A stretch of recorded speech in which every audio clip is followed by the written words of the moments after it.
Remnant by Dragon Sand, Chapter 3, Obscurity, Part 2.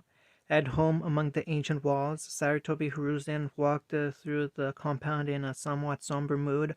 All was silent except for the gentle creak of the floorboards under his socked feet. Occasionally, an acolyte would appear and bow to him as he passed before disappearing back to their activities. While they would come and go, his thoughts remained markedly steadfast, lingering on the meeting earlier.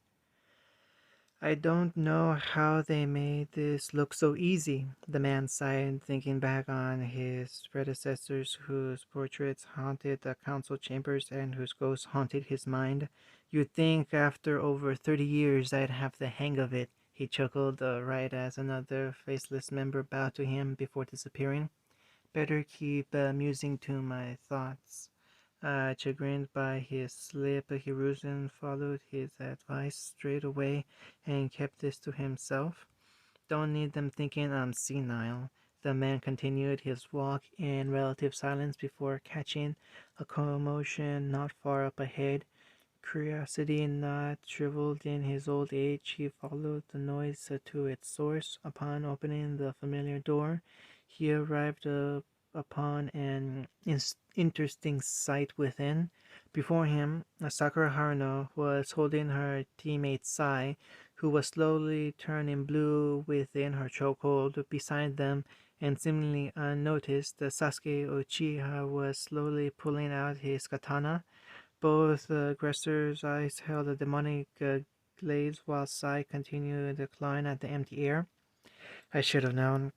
While this all transpired, Naruto watched the interaction at a safe distance with a dull expression.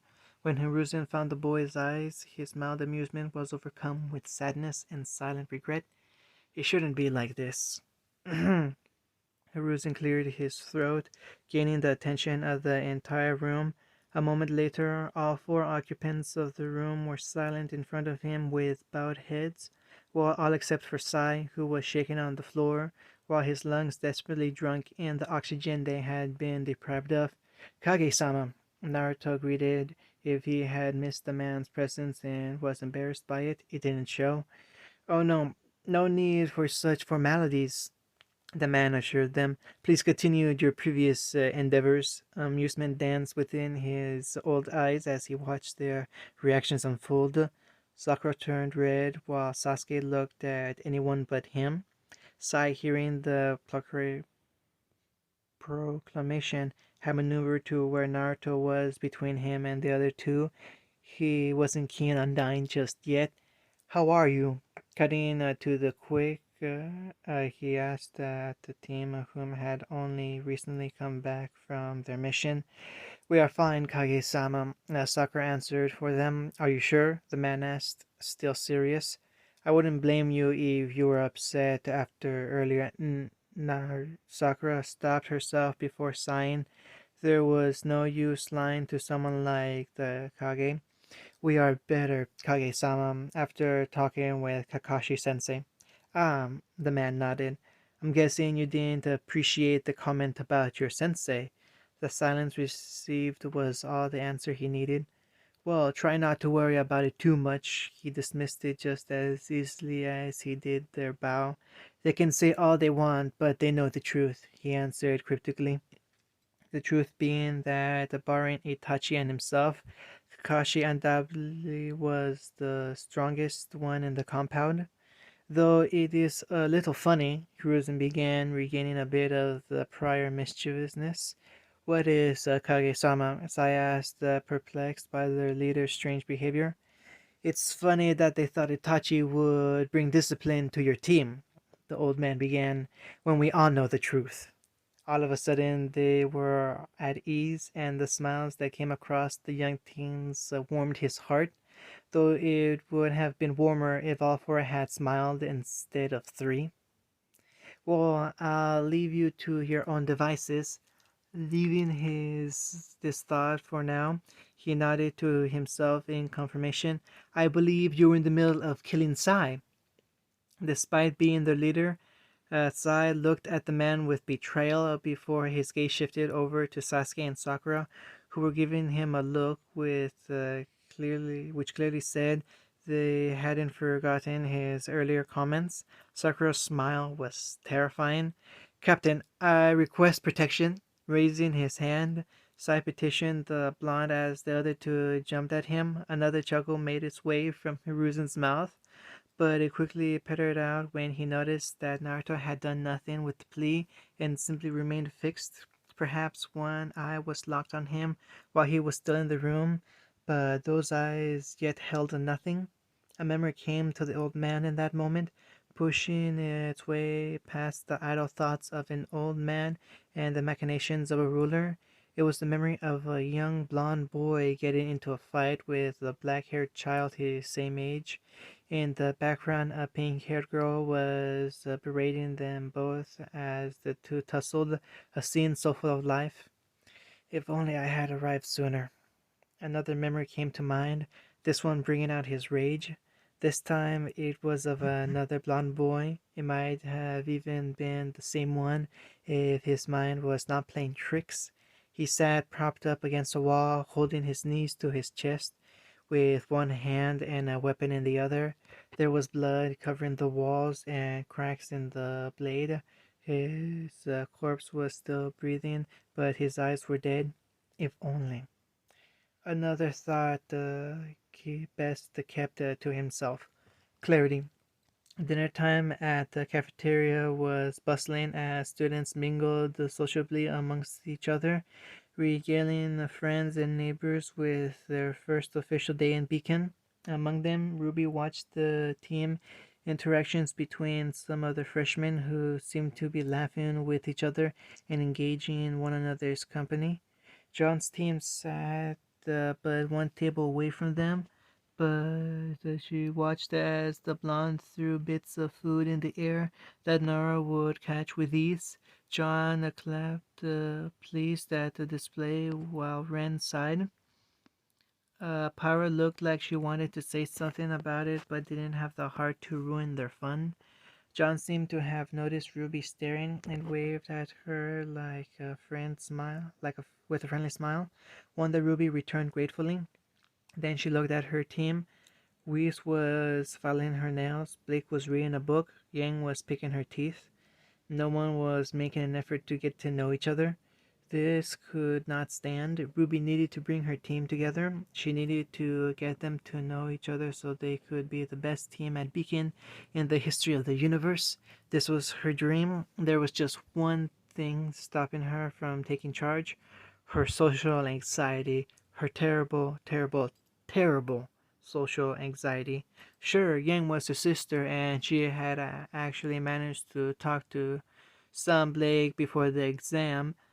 She and Weiss had also come to a bit of an understanding during the trial, but little else had come of that detent thus far. Her awkwardness was her worst enemy, as always. Weapons are so much easier to deal with, Ruby bemoaned quietly to herself, not noticing the actual moan which had snuck out. But speaking of weapons, she needed to go into town to get some more dust for Crescent Rose. Wait. Dot dot dot. Dot dot dot. That's it!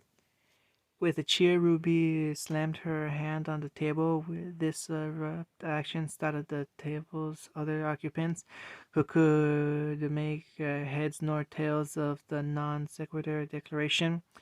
Why are you shouting? We scolded, looking accusingly at her partner without making her own volume.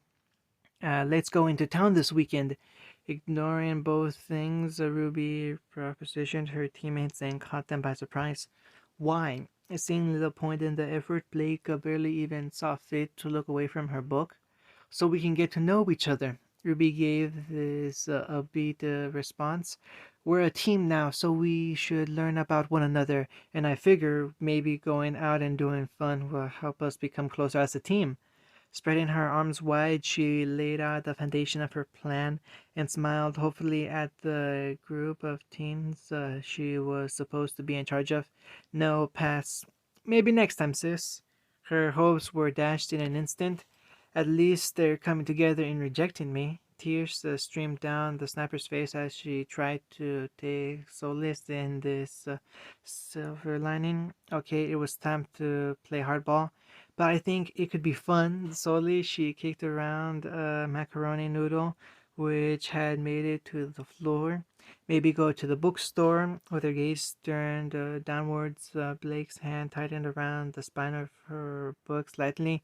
Check out new motorcycle parts. In the corner of her eye, Yang twitched. Stuff like that. She looked over at Weiss, not really having a read on the girl's likes yet. That won't work on me. Weiss responded as if she knew the exact ploy. Very well. With all other options exhausted, it was time to release the weapon. Ruby slowly looked up from her sulk and made eye contact with Weiss, and what the white-haired girl saw made her take a step back. Again, she had underestimated the juvenile girl's capabilities, but no, it couldn't be. Yet it was there, staring her right in the face. The puppy dog pout, and Ruby was turning on full blast. That wasn't fair. Wasn't there some kind of ban on such weapons of mass destruction? It certainly had enough reason, as the Harris was tormented physically every moment she stared into those numerically nightmares. Weiss tried to resist, truly she did, but her icy will was melted from the sheer level of cuteness. I guess it wouldn't hurt anything. She prayed this would be enough to call off the hounds. Ruby beamed at her, and it was almost worse. We're going to be dealing with this all year, aren't we? Aren't we? Balefully, Blake asked the girl's sister as the foremost expert. Yep, Yang admitted with all sobriety. I've been a victim of it for years. Blake bowed her head in sympathy, incapable of imagining what it would have been like to live with such a torture lurking mere moments away. Perhaps there ought to be a recovery group for this sort of thing. Truly a fearsome weapon. Clarity. When all the amusement had been bled out of them, in Sai's case, somewhat literally, Team Kakashi prepared themselves for their new handler's inspection. As a man they kept in high esteem, they wanted to be well rested and presentable when Itachi finally decided to call them in. Bodies and weapons both had been cleaned and sharpened, rough edges knocked off, and finished polished to a mirror shine. Then this parade ground presented was masked, covered over by a screen of professionalism. Itachi was not someone you wished to cross. Rather, he was someone for whom you gave your very best. As serious as their own captain most of the time was, yet there was a form of understanding in Itachi's silence, and empathy which they were sorry to say the blonde lacked, but which put them at ease in his presence, even before he calmly lowered his head to make them stand at rest. We have another mission, Itachi began, without bothering with the pleasantries this time. Hence, they knew he was serious. There's another target that needs to be eliminated, but this time we'll be playing backup. Who are we supporting? Sakura asked, unafraid of questioning the superior. Shiva's team will be taking point on this one. There was nothing in his onyx eyes to show if he was upset at having to play second fiddle, or even that he had been demoted to babysit them again. We will be following their lead, and they have most of the mission details since they've been preparing this for a few days. Then, do we think they will need support? Also, I'm concerned with who in charge. The only thing Naruto cared about was what pertained to their survival. Because the target has been underground for some time, and we have otherwise been unable to track him, Itachi patiently explained. As a stroke of luck, our informant tells us that he plans on going into Vale this Saturday. This will be our one and only chance, given that there are still vast holes in our network. If he should disappear again, we will have no recourse to coax him out. The teens nodded, but Itachi could see the frowns that marred Sasuke and Sakura's faces. He couldn't blame them, and he was sure that there would have been one on Naruto's face as well if it were allowed. Neither did he like the stench of this mission. If it was such short notice and they were going in all blind, forced to rely on their comrades to walk them through it, or rather forced to trust that they were meant to walk away from it at all.